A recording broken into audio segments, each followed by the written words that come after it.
Hi friends, ఇవాళ Sunday special ఏంటి dishes? మా ఇంట్లో అయితే ఇవాళ మటన్ కర్రీ అండి, ప్లస్ బగారా రైసు. మటన్ కర్రీకి స్టార్ట్ చేస్తున్నానండి. ఫస్ట్ మనము మన హోల్ మసాలాస్ ఉంటాయి కదండి, అవి వేసుకోవాలి. తర్వాత ఆనియన్ బాగా ఫ్రై చేసుకోవాలి, చిల్లీస్ ఫ్రై చేసుకోవాలండి. ఎందుకంటే బాగా స్పైసీగా ఉండాలి కదా, బాగుంటుంది. కర్రీ అంటే కొంచెం స్పైసీగానే ఉంటుంది అన్నమాట. మహారాష్ట్రంలో మటన్ కర్రీ అంటారు. కర్రీ అంటే ఒక స్పైసీ లాగా కర్రీ అంటారండి. తర్వాత టొమాటోస్ వేయాలి. మటన్కి నేను 5 విజిల్స్ రానిచ్చినాను, ఎందుకంటే కొంచెం ముదురుది అనిపించింది నాకు, అందుకు. లేకుంటే 3 విజిల్స్లోనే అయిపోతుంది. మటన్ మొత్తం వేసేయాలండి.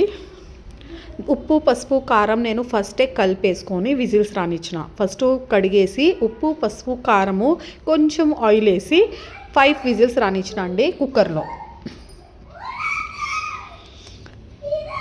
5 విజిల్స్ వచ్చిన తర్వాత కర్రీలో కొంచెం బాగా, అంటే అక్కడ ఉడికేది కాకుండా మళ్ళీ సిమ్లో పెట్టేసి నేను చాలా దోడు ఉడకబెట్టానండి. బాగా అంటే హాట్ వాటర్ వేసుకున్నా. హాట్ వాటర్ వేసుకుంటేనే కొంచెము బాగా ఉడుకుతుంది ఇంకా కూడా, ఎందుకంటే మటన్కి కొంచెం టైం పడుతుంది అన్నమాట. తర్వాత ఏమీ లేదండి, నేను కరివేపాకు లీవ్స్ వేసాను. ఎందుకంటే ఉడికేటప్పుడు వేస్తే ఆ కర్రీ లీవ్స్ స్మెల్ రిలీజ్ అవుతుంది అనమాట. సూపర్గా ఉంటుందంట, చాలా బాగుంటుంది. నేను దాంట్లోనే ఫస్ట్ అద్దరక్ లస్ అంటే జింజర్ మన గార్లిక్ జింజర్ పేస్ట్ కూడా వేసానండి. ఇంకా కొత్తిమీర వేసాను, ధనియాల పొడి, అంతే అండి. సింపుల్గా చేశాను. కర్రీ సూపర్గా ఉందండి.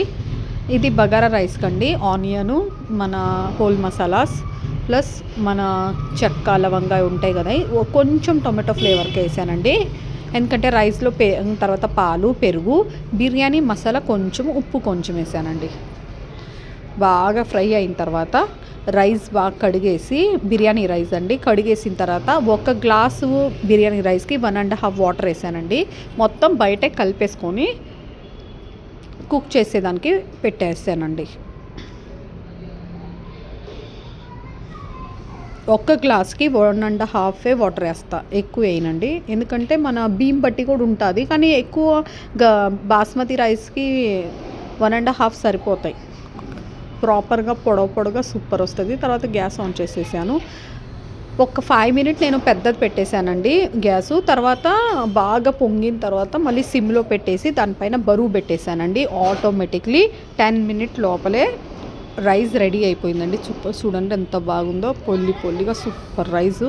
ఇప్పుడు మనం కొత్తిమీర జల్లేసుకోవటమే. సిమ్లో మటుకు నేను ఇంకా 10 మినిట్స్ పెట్టానండి, ఎందుకంటే కొత్తిమీర స్మెల్ కూడా రిలీజ్ అవుతుంది బాగా.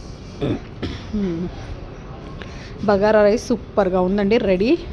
Mutton curry and bagara rice. నా వీడియోస్ నచ్చితే లైక్ చేయండి, షేర్ చేయండి, సబ్స్క్రైబ్ చేసుకోండి. Thank you.